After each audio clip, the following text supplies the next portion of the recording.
El mensaje de esta mañana está relacionado con el texto.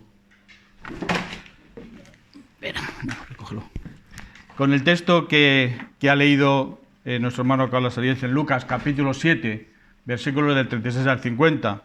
Si queréis podéis tener vuestras Biblias abiertas para que podáis ir siguiendo mejor el mensaje.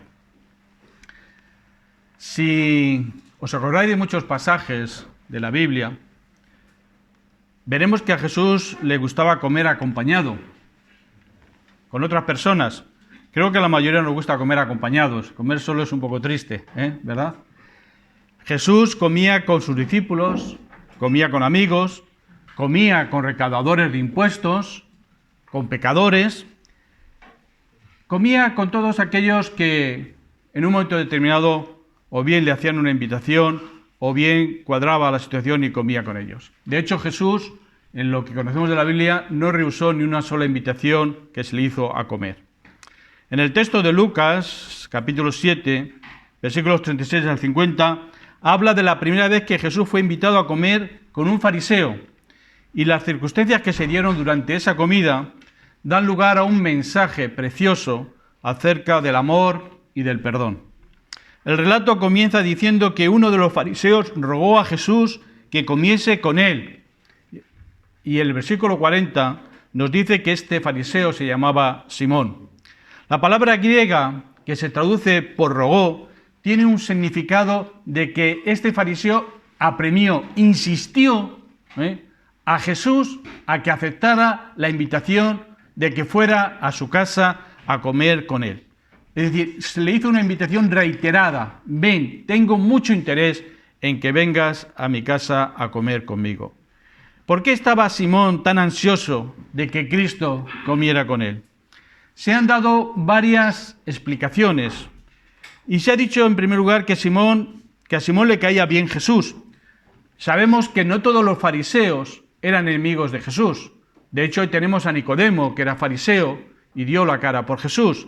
También tenemos a otros fariseos que le fueron a avisar a Jesús acerca de que Herodes le estaba buscando para matarle. Pero de los hechos de este texto, nada se deduce de que esta fuera la razón por la cual Simón invitó a Jesús. Otros dicen que tal vez el motivo pudo ser el mismo que movía a otros fariseos, sorprender a Jesús en alguna falta o en algún pecado para así poder acusarlo. Pero del texto tampoco se desprende esta intención. El motivo probablemente se encuentra en el hecho de que había oído hablar de Jesús y tal y como otras muchas personas, pues tenían más interés o mucho interés en conocerle de cerca para ver realmente quién era este hombre del cual tanto se estaba hablando. Por otro lado, podemos preguntarnos por qué aceptó Cristo la invitación de una persona de tan dudosa condición, aparte de ser fariseo, como era Simón. Existen también varias opiniones al respecto. Sin duda Jesús sabía que Simón no estaba seguro acerca de quién era él, pero pudo haber aceptado Jesús con el fin de ayudarle a que realmente le conociera mejor, que ya no simplemente de oídas, sino que estando con él en un encuentro personal, pues el propio Simón pudiera sacar una opinión correcta acerca de Jesús. O bien también piensa que Jesús no desaprovechaba ninguna oportunidad. Dice, bueno, me invitan a comer, pues voy allí porque no solamente estará Simón, sino que habrá otras personas y podré hablarles y podré enseñarles acerca del Evangelio. O bien Jesús pudo aceptar porque él era consciente de que no debía hacer acepción de personas. Sabía que Simón era un hombre de condición dudosa, pero bueno, él amaba a todos, incluso a los pecadores, y decidió aceptar. Sea cual fuera el motivo, lo que importa es el hecho de que Jesús aceptó la invitación y fue a comer a casa de un fariseo. La segunda parte del versículo 36 nos dice, y habiendo entrado en casa del fariseo, se sentó a la mesa. En aquellos tiempos las costumbres sociales y la cortesía exigía que se dieran ciertos detalles acerca de aquel a quien se invitaba a comer a su casa. En primer lugar, el anfitrión le debía dar al visitante un beso de bienvenida en la mejilla. En segundo lugar, alguien, probablemente un siervo, traía una palangana para lavarle los pies para quitarles el polvo o el barro del camino, porque en aquella época, como sabéis, se iba con sandalias y por lo tanto los pies se llenaban de polvo o bien de barro, dependiendo la época. En tercer lugar, aunque no era tan común, se solía ungir al invitado con aceite o un ungüento para la cabeza o para el rostro. Pero Jesús, dice el texto, que cuando entró en la casa de Simón, ninguna de estas cortesías se le dieron a él, sino que directamente nos dice el texto que se sentó a la mesa. Más adelante, Jesús así se lo hizo saber al anfitrión, es decir, en cierta medida se puede decir que Jesús le reprochó al anfitrión que no tuvo con él esas cortesías sociales que sí se exigían en la época. Y así le dice en los versículos 44 46, entré en tu casa y no me diste agua para mis pies, no me diste beso, no ungiste mi cabeza con aceite. Del texto de Lucas no se deduce que este maltrato que se le dio a Jesús se le dieran también al resto de los invitados que estaban allí en la comida. Es decir, probablemente al resto de invitados sí se tuvo con ellos las cortesías sociales de la época. ¿Y por qué digo esto? Porque si os dais cuenta, Jesús utiliza los pronombres personales y dice me y mí, dice no me distes, no me besaste, no me ungiste, etcétera, a mí al respecto. Está haciendo una apreciación personal con respecto a él, con lo cual se puede decir que con los demás sí que se tuvo, digamos, esas delicadezas. Es decir, Jesús fue el único que recibió este triple desprecio. Imaginaros la situación, imaginaros que os invitan a comer a un sitio, a casa de alguien, y cuando llegáis ni os saluda, ni os dice sentaros aquí, ni nada, como si no existierais. Pues realmente creo que todos nos sentiríamos mal, es decir, ¿para qué me ha invitado? Si después no tiene conmigo los mínimos detalles de cortesía. Pues este es el desprecio que Jesús sufrió. Pero Jesús, siempre por encima de las circunstancias, no se dejó influir por esta descortesía y se sentó a la mesa. Fijaros, aquí se traduce se sentó a la mesa. También tenemos que aclarar un poquito qué significa se sentó a la mesa.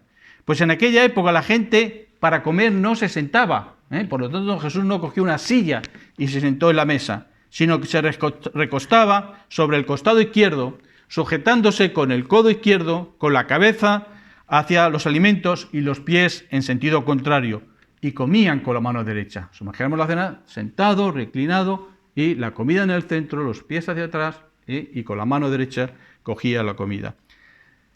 Por lo tanto, no se sentó literalmente. Tenemos que saber en qué condiciones estaba Jesús.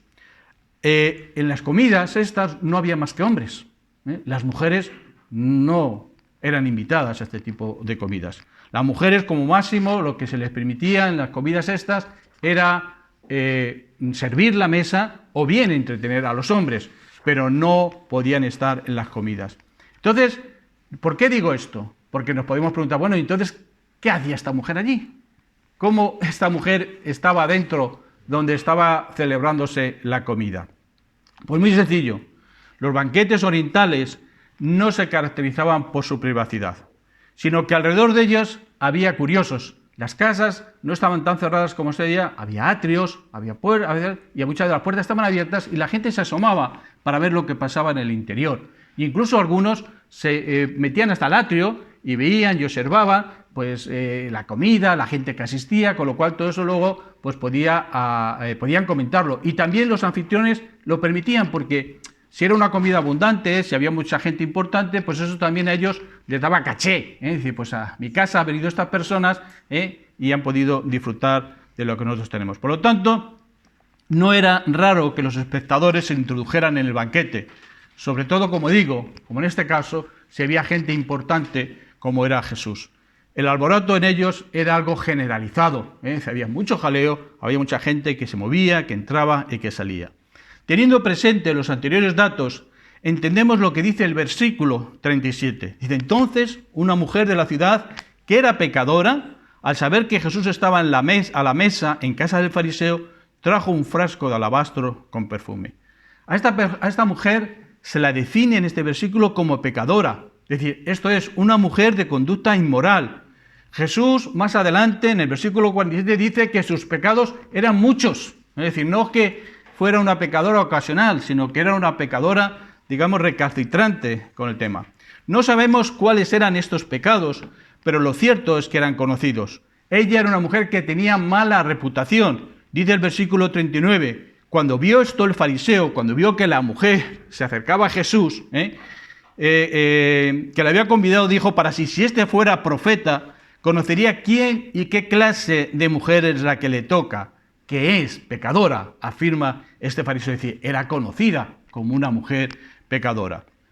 La mayoría de los comentaristas manifiestan que la palabra pecadora que se utiliza aquí en el versículo 37 en realidad es un eufemismo de prostituta. Era una mujer que era prostituta, por eso era conocida públicamente y por eso eran conocidos públicamente también sus pecados. Lo que sí está claro es que esta pecadora, fijaros, sabía antes del banquete quién era Jesús. ¿Vosotros habéis leído el texto? ¿Pensáis? ¿Por qué esta mujer va allí y se mete y tiene todos esos detalles y todas esas actitudes con Jesús? Porque sabía quién era Jesús. Por eso fue allí. No fue a ver quién era, sino que realmente ya sabía quién era Jesús. Probablemente esa mujer había conocido a Jesús. No sabemos en qué forma, pero lo había conocido con anterioridad. Habría escuchado de él o lo había escuchado hablar a Jesús. Y esa mujer sintió algo en su interior. Y esa mujer cambió a partir de ese encuentro en algún momento determinado con Jesús, cambió su vida, cambió sus actitudes. Por eso tuvo esa actitud de agradecimiento a ir a Jesús, porque ella ya había sentido en su interior algo que le había cambiado. Y ella sentía amor por ese hombre. Y por eso va a esta casa, a este banquete, para expresarle a Jesús todo su agradecimiento. Luego explicaré un poquito más este tema. Fijaros, era tal lo que sabía acerca de Jesús, esta mujer, de lo que ella había sentido, que tuvo el suficiente valor para introducirse en una reunión que estaba reservada a los hombres, en una reunión privada, a la cual no había sido invitada, y se acerca a un hombre determinado, se pone a los pies de él y no le importa derramarles lágrimas y darle gracias por el perdón, probablemente que ella ya había sentido en su corazón, de todos y cada uno de los pecados que ella había podido cometer en su vida. Y por ello, cuando se entera de que Jesús está en la ciudad, vio la oportunidad de expresarle su gratitud. Se dio prisa por llegar a la casa de Simón, llevando consigo un frasco de perfume, el cual probablemente a lo mejor era un frasco de los que ella utilizaba para su trabajo, para oler bien cuando los hombres se acercaban a ella. Pero en este caso le dio a su frasco de perfume un uso mucho más digno, que era de agradecimiento hacia aquel que le había hecho sentir algo nuevo en su vida, de una manera distinta. Como he relatado antes, dada la algarabía que se daba en torno a los banquetes, no le debió ser difícil entrar en la casa y acceder a la sala del banquete. Una vez allí llegó hasta la mesa donde se encontraba Jesús, y al verle todas sus emociones contenidas se desbordaron. Comenzó a llorar sobre sus pies, secándolos con sus cabellos y besándoles. Que nadie piense que los pies de Jesús eran unos pies suaves, ni unos pies limpios porque no habían sido lavados en ese momento determinado. Probablemente eran unos pies rudos, con callos, de andar por esos caminos con las sandalias. Es decir, no serían unos pies muy atractivos, pero a ella le daba absolutamente lo mismo. Porque ella lo que quería es que Jesús sintiera lo agradecida que ella estaba por lo que él había hecho en su vida. Y allí le coge los pies, los besa, los llora sobre ellos y les echa perfumes. Dice el texto que los besaba una y otra vez. Una y otra vez. Cuando estamos agradecidos con alguien, parece que nos faltan momentos, ¿verdad? Para decirle gracias, gracias. Y decimos gracias. Y dice, vale, sí. Y otra vez, gracias. Y dice, vale, que ya me has dado las gracias. Pero esta mujer, una y otra vez, no paraba de reconocer la agradecida que estaba con Jesús. No es difícil imaginar el efecto que esto produjo en los que estaban en el banquete. Recordad que los fariseos no se relacionaban para nada con las mujeres en público. En público no se relacionaban con las mujeres. Una mujer tocando a un supuesto maestro y además una prostituta. Fijaros la gente que estaba ahí observando. Tocar a una mujer era imposible en público. Y mucho menos alguien que era un maestro, que era un rabí, dejase tocar. Y además, una mujer pecadora como esta. Sin duda, cuando la gente que estaba en el banquete vio toda esa escena, las conversaciones cesaron y todos los ojos, como alfileres, se clavaron sobre esa mujer y también se clavaron sobre Jesús. ¿Cómo afectó a Cristo la actitud de esta mujer? No sabemos cuál fue la reacción inicial de Jesús, pero sí sabemos de la reacción que produjo en Simón. Es probable que Simón se sintiera avergonzado por lo que consideraba una demostración impropia en su propia casa. Sin embargo, la situación también debió de producirle a Simón algún tipo de satisfacción, pues si tenía alguna duda acerca de quién era Jesús, la actitud de Jesús ya en cierta medida estaba respondiendo a las dudas que Simón podría tener, porque quería ver quién era Jesús. Y cuando ve aquí, dice el versículo 39, cuando vio esto el fariseo que le había convidado, dijo para sí, si este fuera profeta, conocería quién y qué clase de mujer es la que le toca, que es pecadora. Es decir, ya estaba resolviendo su duda. Le había invitado a su casa para decirle, este hombre de profeta no tiene nada. Porque si fuera un profeta, sabría que esta mujer es una mujer pecadora. Y no estaría consintiendo y admitiendo toda la escenita que está montándole.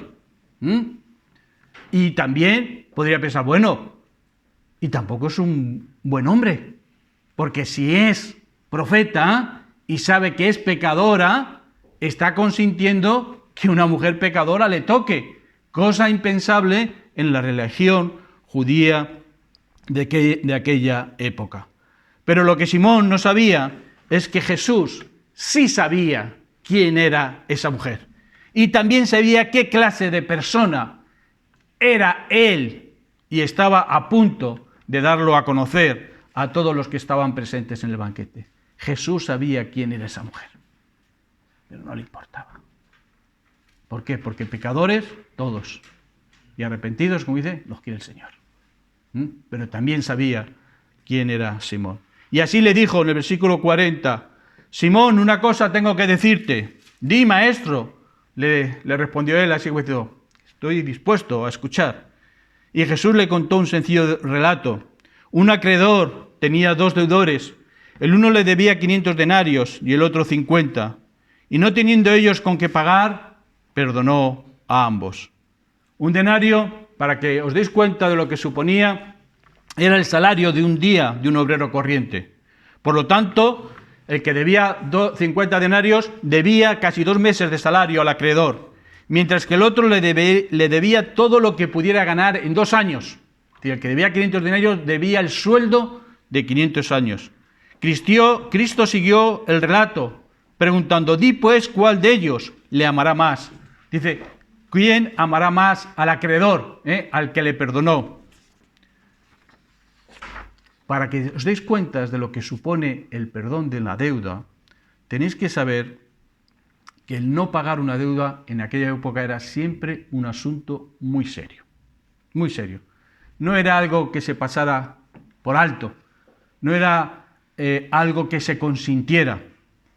Mateo 18, capítulo 18, versículo al 23 al 25, habla de hombres a los que se metió en la cárcel y se les torturó porque no pudieron pagar sus deudas. Por ello, el relato de Jesús, acerca de un hombre que perdona a sus acreedores, era muy duro de escuchar. No lo podían entender. ¿Cómo un hombre que es acreedor va a perdonar a sus deudores? Se nos cae todo el sistema económico. Si la gente empieza a perdonar, pues entonces ya muchos de los piden préstamos en la confianza de que después se les perdone al respecto.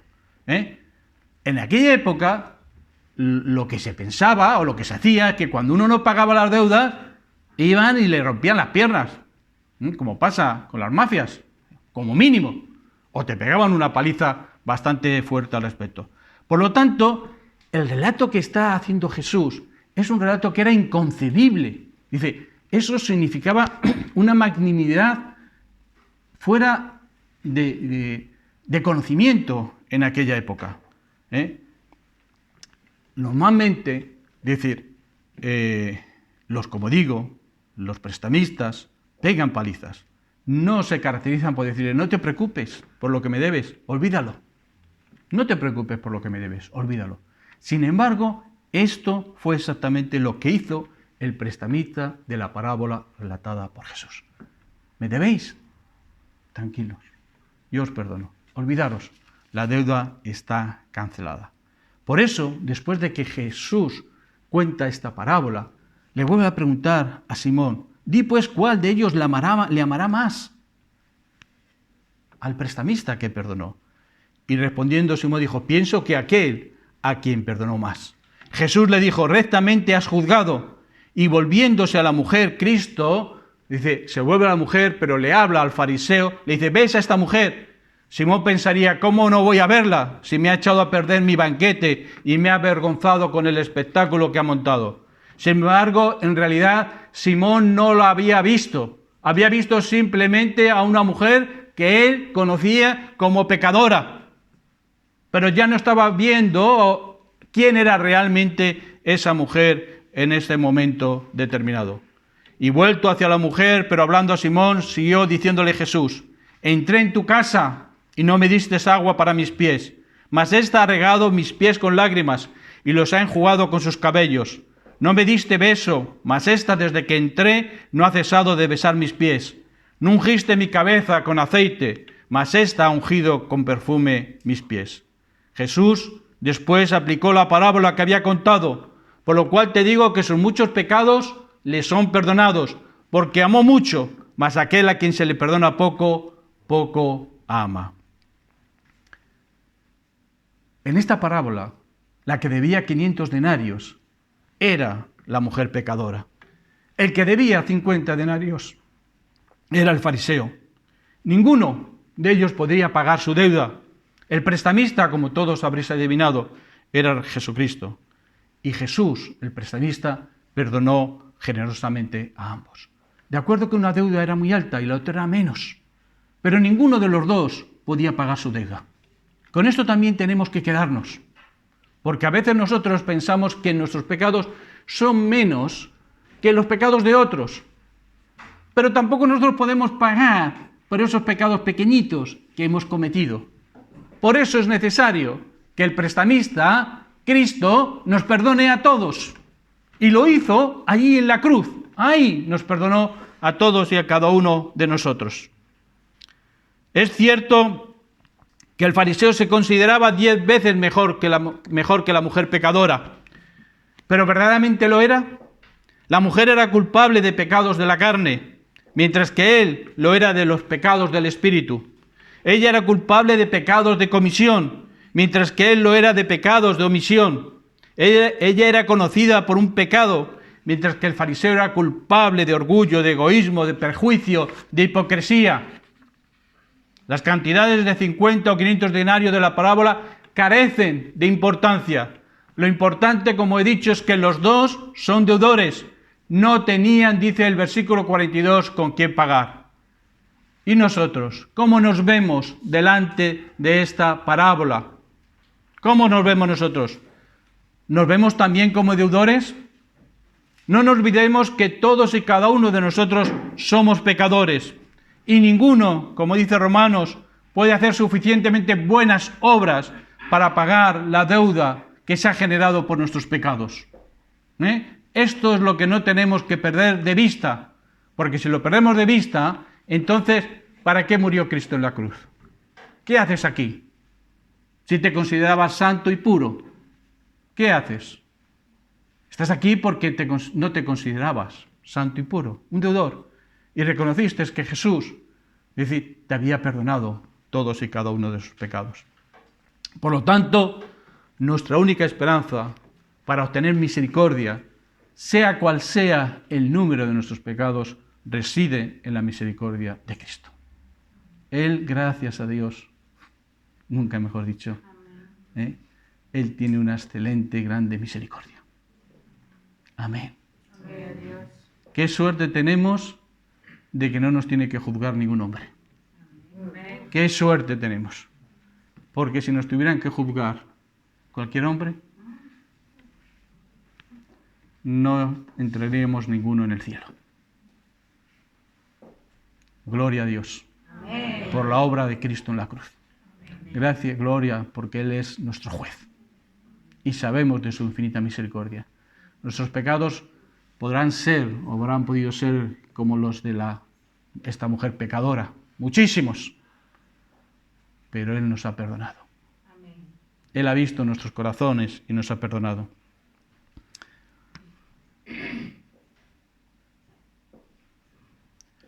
La parábola no trata sobre la cantidad de pecado que hay en la vida de una persona, sino de la conciencia que cada uno tenga de ese pecado en su corazón. La mujer era plenamente consciente de la gravedad de su pecado. En contraste con ella, el fariseo no era consciente de su propio pecado. No se sentía culpable y lo era, porque ya simplemente el no tener misericordia ya es pecar. El considerarse superior a los demás, el orgullo, también es pecar. Alguien dijo que el más grande de todos los pecados es no tener conciencia de que hemos pecado. Por eso es muy importante que nos paremos y nos veamos a nosotros mismos y analicemos nuestras vidas y veamos realmente cómo estamos de pecados delante del Señor. O de pecaditos, pero a fin y al cabo, pecados. Cristo después habló directamente a la mujer por primera vez y le dijo: tus pecados te son perdonados. Y vosotros me decís: oye, ¿cómo dice Jesús aquí ahora que tus pecados son perdonados? Y tú has dicho antes que probablemente esa mujer, cuando fue a Jesús, es porque ya había sentido en ese encuentro anterior o en ese conocimiento de Jesús que sus pecados habían sido perdonados. Porque ella va porque siente que sus pecados han sido perdonados. Sin embargo, aquí Jesús está diciendo: tus pecados te han sido perdonados. Pues yo entiendo que lo que Jesús está haciendo es reafirmando públicamente lo que ya ha sucedido en el interior de esa mujer. ¿Entendéis? Para que todos los demás conozcan que realmente los pecados de esa mujer ya han sido perdonados. Ella lo había sentido ya, por eso va allí. Y por eso monta todo lo que monta. Toda esa actitud de agradecimiento hacia Jesús. Porque sentía que sus pecados. Pero ahora Jesús lo está confirmando para los demás. Para que los demás que la vean, la miren, no la vuelvan a ver como una mujer pecadora, sino como alguien que ya ha redimido por sus pecados con su arrepentimiento. Y por eso la mujer, porque había sentido esa gratitud por el perdón recibido, es por lo que muestra, como he dicho, el amor que mostró. Cuando Jesús le dijo a la mujer que sus pecados habían sido perdonados, los demás invitados se escandalizaron. Siempre hay gente que se escandaliza. Cuando se muestra misericordia, cuando se ayuda, cuando se quiere a gente que a lo mejor otros consideran que no se le puede querer. Y cómo la quiere, y cómo le trata así, y cómo la considera. Siempre hay gente que mira por encima de todas esas cosas. ¿No sabes quién es? Sí, claro que sabemos quién es. Claro que sabemos quién es. ¿Y qué tiene que ver por lo que sea? ¿Qué tiene que ver? Cristo nos ama a cada uno de nosotros sabiendo cómo somos cada uno de nosotros. Por encima de cómo somos, Cristo nos ama. Pero la gente siempre se escandaliza cuando ve misericordia. ¿Quién es este también que perdona pecados? Pues según ellos, Dios era el único que podía perdonar pecados. Y es verdad, Dios es el único que puede perdonar pecados, pero es que Jesús era Dios. Amén. Y por eso Él se toma esa atribución de perdonar los pecados, porque Él era Dios y Él era el que iba a juzgar al final. Ignorando a los demás, Jesús, por tanto, le dice a la mujer: tu fe te ha salvado.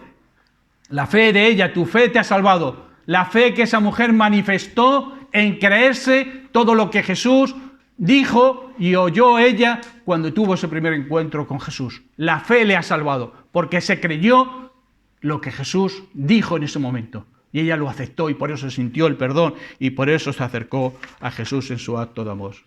Después Jesús despidió a la mujer y le dijo: ve en paz. ¿Por qué ve en paz? Porque en el pasado esa mujer no tenía paz. ¿Quién puede tener paz teniendo pecados en su vida? Sabiendo que las cosas que está haciendo no son correctas. ¿Quién puede tener paz? Pues nadie puede tener paz. No había tenido paz en su corazón ni en sus pensamientos. pero ahora se le daba la oportunidad de que realmente disfrutara de la paz, del perdón que había recibido en su corazón por Cristo Jesús. Que quede claro que Cristo no le quitó importancia a los pecados de la mujer. Consideró, en el texto lo vemos, que habían sido muchos. No los ignoró como si no tuvieran importancia, sino que le dio motivos a esa mujer para dejar de pecar.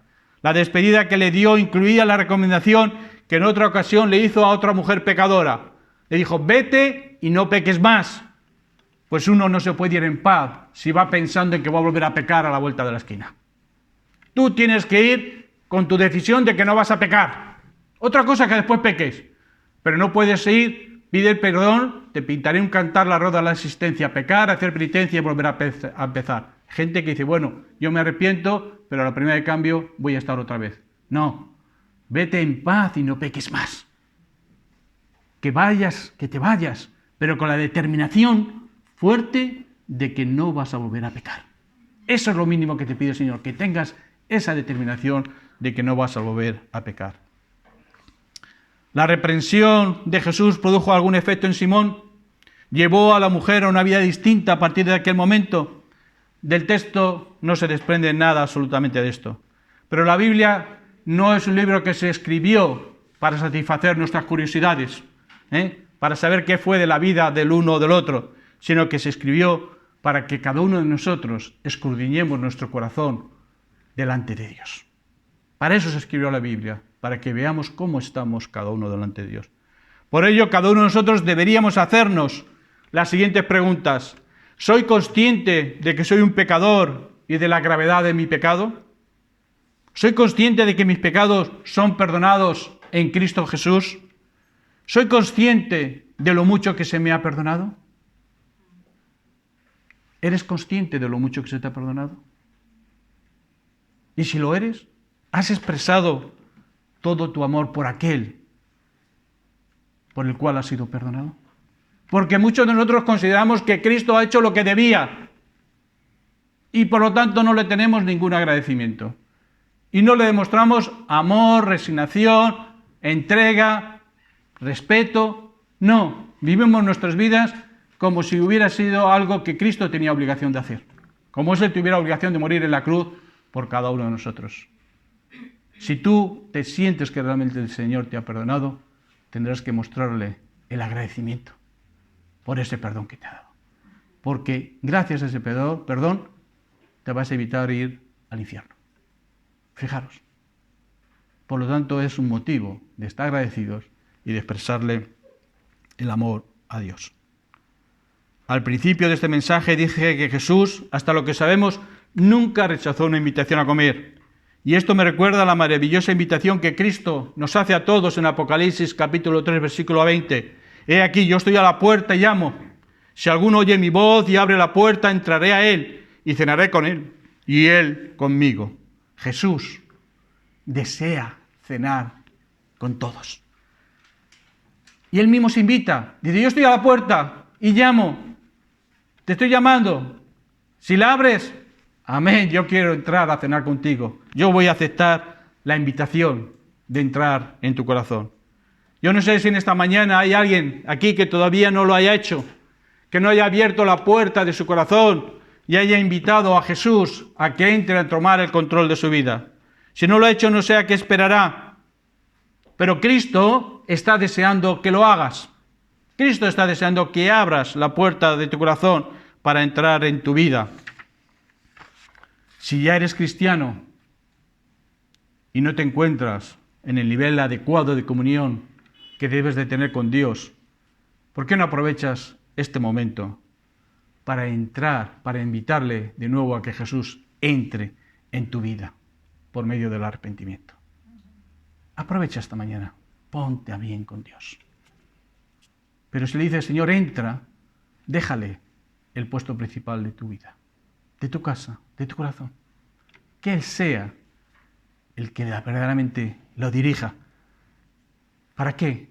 Para que nunca más Dios y tú seáis dos cosas distintas, sino que realmente Cristo y tú seáis uno.